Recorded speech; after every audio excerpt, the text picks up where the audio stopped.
Bonjour à toutes et à tous, j'espère que vous allez bien, vous êtes en pleine forme. Aujourd'hui, j'ai envie de vous parler d'une nouvelle série spin-off de l'univers The Walking Dead, une série qui vient de sortir, le premier épisode il y a à peu près une semaine. Là, je viens de me taper le deuxième épisode. The Walking Dead, Daryl Dixon, un spin-off intégralement centré sur le redneck à cheveux gras de l'univers de The Walking Dead. Alors, The Walking Dead, comment dire, c'est compliqué, c'est très compliqué. Parmi mes abonnés, il y en a beaucoup qui m'ont découvert, notamment grâce à mes rétrospectives sur The Walking Dead. Et pour ceux qui ont vu ces rétrospectives, vous connaissez à peu près mon avis sur la série. Ça fait boomer, ça fait vieux con dit comme ça, mais c'était les premières saisons les meilleures. Et quand je dis les premières, je parle pas forcément de la saison 1, mais je parle surtout de la saison 2, 3 et un petit peu la 4. Pour moi, la saison 2, 3, 4, c'était l'âge d'or de The Walking Dead. C'était vraiment... au niveau de l'écriture, au niveau de la mise en scène, au niveau des idées, au niveau du développement des personnages, c'était juste parfait. Même si beaucoup considèrent la saison number one comme la meilleure, moi j'ai un petit peu de mal, je la trouve excellente, c'est pas le problème, mais elle souffre de quelques couacs, en quelque sorte, quelques petits problèmes, quelques désagréments qui ont été réglés à partir de la saison 2 notamment, mais ça c'est encore un autre sujet. Quoi qu'il en soit, la série spin-off The Walking Dead, Daryl Dixon est dans la continuité des dernières saisons de The Walking Dead, à savoir quelque chose d'absolument tout sauf mature, tout sauf incroyable, tout sauf fantastique, tout sauf adulte, tout sauf inoubliable. C'est quand même incroyable parce que The Walking Dead Daryl Dixon, c'est non pas le premier spin-off de The Walking Dead, non, des spin-offs de l'univers The Walking Dead, on en a des tas, beaucoup. En fait, je connais pas une licence qui a eu droit à autant de spin-offs. Non mais c'est vrai, pendant que The Walking Dead était en développement, je crois au cours de la saison 5, donc en 2015, on a vu arriver sur les écrans Fear the Walking Dead, une série spin-off qui se déroulait principalement pendant la première saison, au moment de l'Outbreak. Le moment où les zombies reviennent à la vie pour bouffer les vivants. Bon, on savait pas trop comment ça se passait, comment les zombies sont arrivés, qu'est-ce qu'il a pu se passer les premiers jours. Moi, c'est vraiment des questions que je me posais, c'est vraiment quelque chose que je voulais voir. Sauf que Fear the Walking Dead, la première saison, même si elle bénéficie quand même d'un certain capital sympathie, je la trouve complètement naze. Pareil, encore, en fait, c'est à partir de là que j'estime Walking Dead a commencé à vraiment basculer. En fait, au début, je pensais que The Walking Dead est en train de s'effondrer sous le poids de son propre univers, sous le poids de ses propres contradictions. Mais non, en fait, c'est que à la base, la série suivait la ligne toute tracée presque du comics, et le comics est excellent, y compris, enfin du début à la fin, même la fin du comics, j'estime ne pas avoir été déçu. C'est une lignée, enfin c'est une suite logique qui fait sens, qui est raccord. Enfin, le comics est excellent à tous les niveaux. Et le comics a su se réinventer en quelque sorte, alors que j'ai bien l'impression que les saisons de The Walking Dead à partir de la saison 5-6, c'est là où ça a commencé à déconner, notamment à partir de la saison 6, surtout j'estime que à la mi-saison de la saison 6, ça y est c'est terminé, on rentre dans un nouveau style, on rentre dans un nouveau genre, et ça n'a fait que se casser la gueule au fur et à mesure des saisons.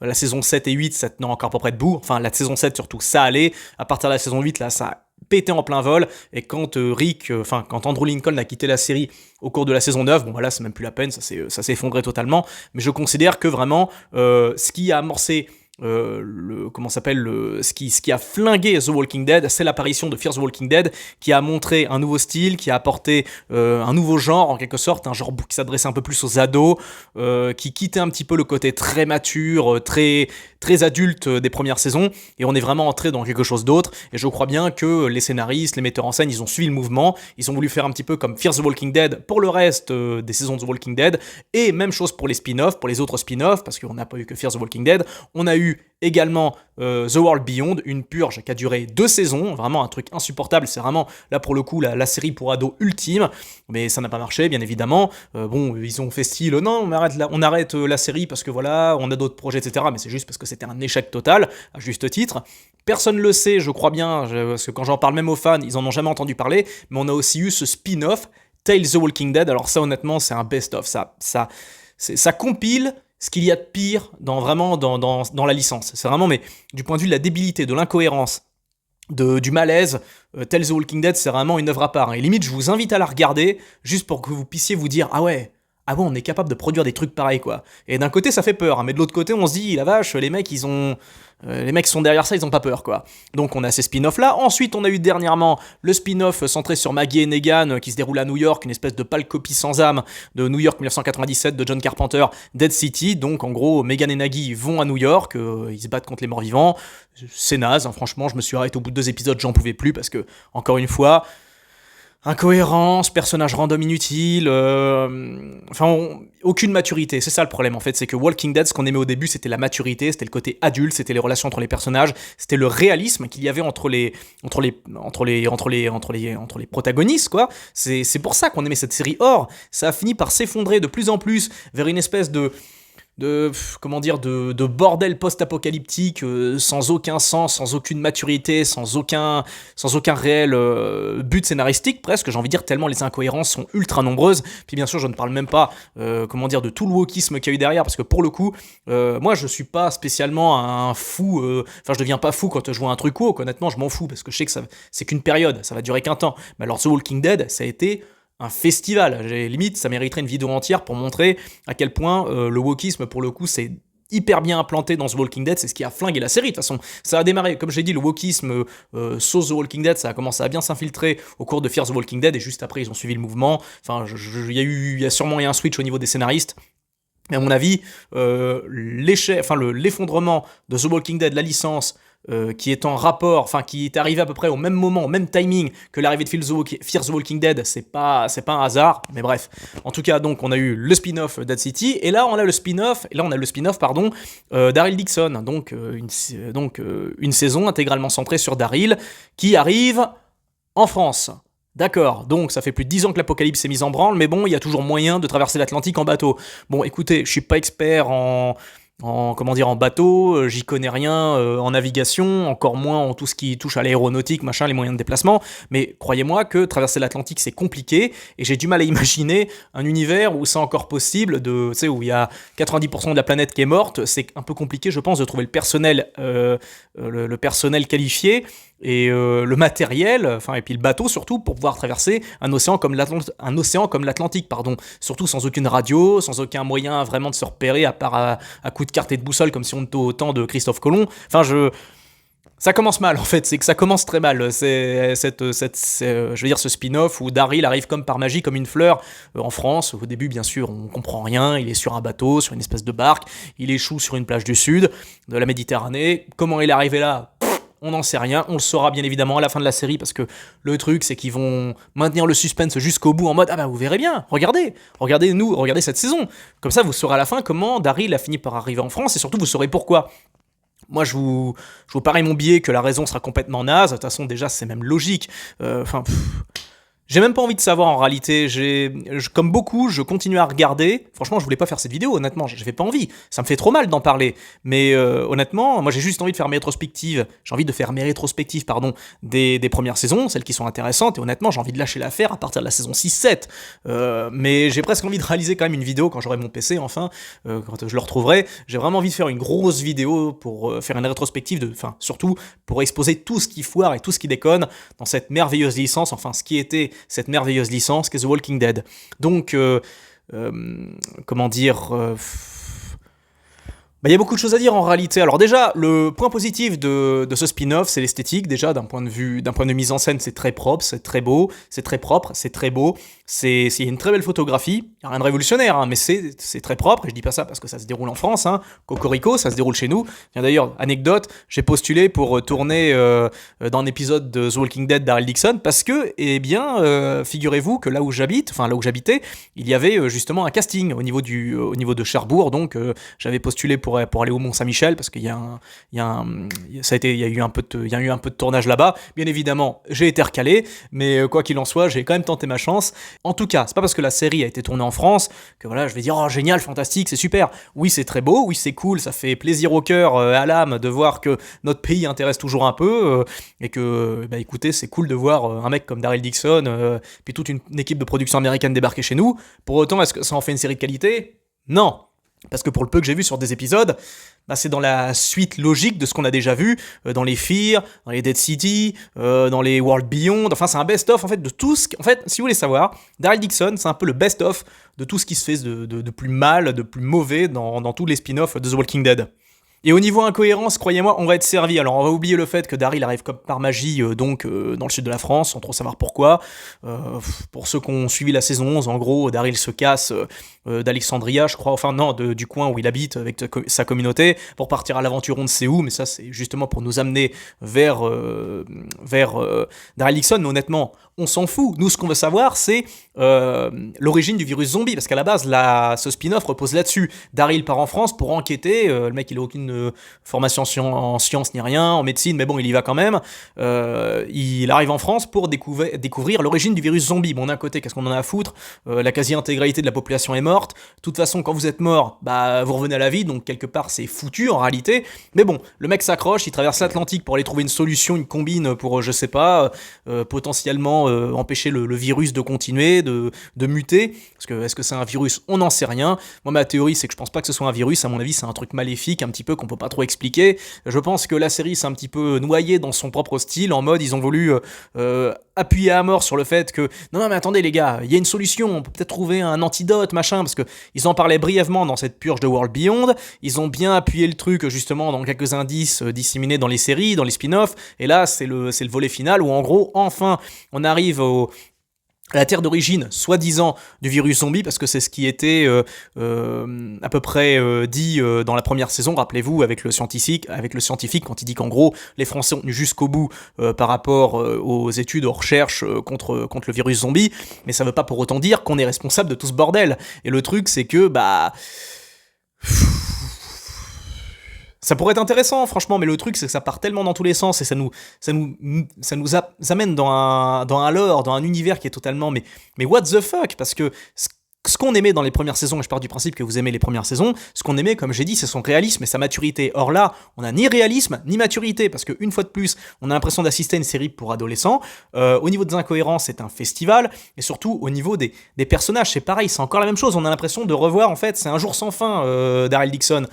On a l'impression de revoir les dernières saisons de Walking Dead et les spin-offs, dans la même trame, dans la même mise en scène, dans les mêmes rapports entre les personnages, où ça joue toujours un petit peu de mystère, où ils se disent pas grand-chose entre eux, où il y a des phrases, où ils font des grandes phrases, où il y a des réactions complètement incohérentes de certains personnages, où il y a des trahisons de ceux que tu pensais qu'ils étaient sympas, puis en fait c'est des ordures, et vice-versa. Enfin, c'est nimp, et là Daryl se retrouve, il arrive en France, il y a pas trop d'action. Par contre, pour le coup, il mise plus sur les silences, sur les plans contemplatifs, il y a pas trop d'action, et d'un côté, j'avoue que c'est assez reposant, c'est assez relaxant.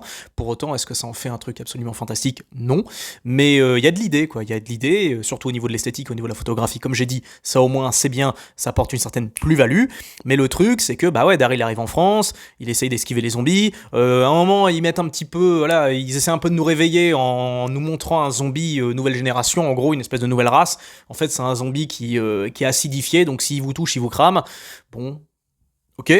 Et donc la suite, Daryl, il essaie de faire un peu de business avec deux survivants, enfin une meuf et son vieux.